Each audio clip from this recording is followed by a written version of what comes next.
સુરતમાં વારંવાર તબીબોની બેદરકારીના આક્ષેપો થતા હોય છે તો સુરતના સચિન વિસ્તારમાં આવેલા મૈત્રેય હોસ્પિટલમાં ડિલિવરી સમયે 25 વર્ષીય મહિલાનું મોત નીપજતા પરિવારજનો દ્વારા હોસ્પિટલના તબીબો સામે ગંભીર બેદરકારીના આક્ષેપ કરવામાં આવ્યા છે। સુરત શહેરના સચિન વિસ્તારમાં આવેલી ખાનગી મૈત્રેય હોસ્પિટલમાં ડિલિવરી માટે દાખલ કરાયેલી એક 25 વર્ષની મહિલાનું ડિલિવરી પછી મોત નીપજતા પરિવારજનોમાં ભારે શોક અને રોષ ફેલાયો છે। મૃતકના પરિવારજનો દ્વારા હોસ્પિટલના તબીબો, સંચાલકો અને સ્ટાફ સામે તબીબી બેદરકારીના ગંભીર આક્ષેપ પણ લગાવવામાં આવ્યા છે। મહિલા બીજી ડિલિવરી માટે હોસ્પિટલમાં દાખલ કરાઈ હતી।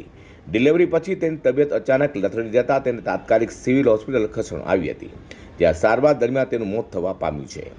મહિલાના પરિવારે દાવો કર્યો છે કે મૈત્રેય હોસ્પિટલમાં સમયસર યોગ્ય સારવાર આપવામાં ન આવી તેમજ ગંભીર તબિયત વિશે તેમને પૂર્વમાં કોઈ જાણ કરાઈ નહોતી। તે વધુમાં જણાવ્યું હતું કે હોસ્પિટલ સંચાલકે બેદરકારી ભર્યું વર્તન બતાવ્યું છે। ઘટના લઈને પરિવારજનોમાં ભારે આક્રોશ જોવા મળ્યો છે અને तंत्र समक्ष योग्य कार्यवाही मांग साथे रजूआत करने की तजवीज पर हाथ धरी है। मेरा नाम गौरंग भाई बरवाड़ है। सचिन विस्तार में हम लोग रहते हैं। मनीषा बहन करके जो शनिवार को हमारी बहन को एडमिट किया गया था मैत्री हॉस्पिटल में। शनिवार को रोज़ मैत्री हॉस्पिटल में एडमिट किया गया था। संडे के दिन डॉक्टर के कहने के मुजब सीजर का ऑपरेशन किया गया था। सीजर होने के बाद 2 घंटे के बाद किसी को बताए बिना वो लोग हॉस्पिटल में सिविल में अंदर लाके एडमिट कर दिए। तो डॉक्टर की ऑपरेशन में बड़ी भूल हुई है, चूक हुई है, वो लोग स्वीकार नहीं रहे।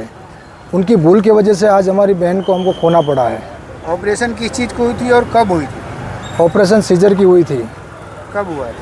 संडे को 12 बजे के आसपास ऑपरेशन हुआ था और 2 बजे वो लोग यहाँ लेके आ गए थे बिना किसी को परमिशन लिए। यहाँ क्यों लाए थे? सिविल हॉस्पिटल क्यों लाए थे उनको? वो तो अब उनका जवाब तो डॉक्टर देंगे। उनका जवाब आप उनसे मांगिए कि यहाँ क्यों लाए। हमने तो किसी की राय नहीं ली है, बिना पूछे वो लोग लेके आ गए हैं। 2 बजे के आसपास, 12 बजे ऑपरेशन हुआ, 2 बजे के आसपास वो लोग यहाँ लेके आ गए। क्या अभी क्या मांगे आप? हमारी यही मांग है कि उसके ऊपर FIR होना चाहिए और हमको न्याय मिलना चाहिए। तो बीजी तरफ आ समग्र मामले तंत्र द्वारा जरूरी तपास शुरू कराई है और घटना विषय विगतवार माहिती एकत्रित कराई रही है।